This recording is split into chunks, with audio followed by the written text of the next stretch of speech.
फक्त सोयाबीन पासून असे कुरकुरीत पापड बनतात हे तुम्हाला माहिती आहे का?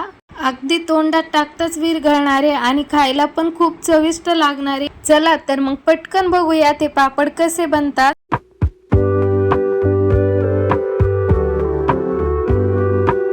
तर मी इथे 1 किलो सोयाबीनचं पीठ घेतलेलं आहे. हे पीठ एकदम बारीक दळून घ्यायचं आहे. आता मी त्यामध्ये टाकायला 1 ते 2 चमचा ओवा घेतलेला आहे. ओवा थोडासा हातावरती चोळून घ्यायचा आणि त्यानंतर मग त्यात मिक्स करायचा. त्यानंतर 1 चमचा खाण्याचा सोडा टाकला. त्यानंतर मग रामबंधू पापड मसाल्याची पुडी टाकून घ्यायची आहे. 1 किलो पीठ आहे तर मग मी त्यामुळे 1 पुडी टाकली.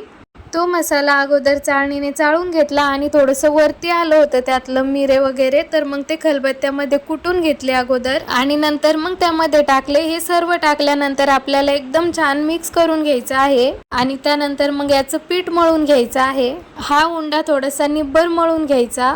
उंडा निब्बर मळल्याने पापडाचे तुकडे पडत नाहीत. पीठ जरा थोडंसं पतलं झालं तर पापड तुटण्याची शक्यता असते, त्यामुळे हे पीठ निब्बरच मळायचं आहे.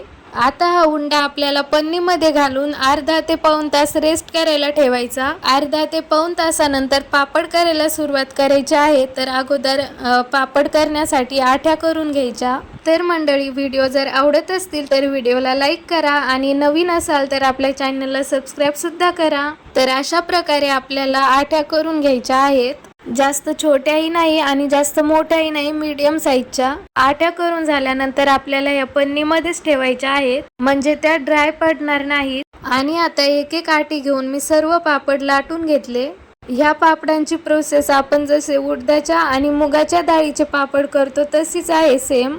त्या पद्धतीनेच लाटावं लागतात आणि सुकवावं पण लागतात त्याच पद्धतीने. तर बघा, अशा पद्धतीने मी पापड लाटून घेतलेला आहे. पापड पतलेच लाटायचे आहे, जास्त जाडही करायचे नाही. आणि हे पापड आपल्याला घरातच सुकवायचे आहे फॅनच्या हवेखाली. 1 ते 2 दिवसानंतर हे पापड एकदम छान सुकतात घरामध्येच फॅनच्या हवेखाली. सर्व पापड झाल्यानंतर वरतून काहीतरी झाकण टाकायचं आणि 2 दिवस तसेच सुकवून द्यायचे. तर अशा प्रकारे मी सर्व पापड लाटून घेतलेले आहेत.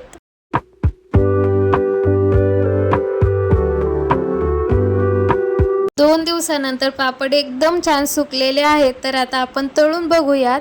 गॅसवरती कढई ठेवली, तेल एकदम कडकडीत गरम करून घेतलं आणि गॅसच्या मीडियम फ्लेमवरती पापड तळून घेतले. तर तुम्ही बघू शकता पापड किती पांढरं शुभ्र निघलेला आहे आणि तोंडात टाकताच विरघळते हे पापड.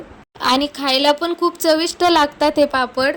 तुम्ही सुद्धा एकदा नक्की करून बघा. रेसिपी जर आवडली असेल तर व्हिडिओला लाईक करा, शेअर करा आणि आपल्या चॅनलला सबस्क्राईब सुद्धा करा.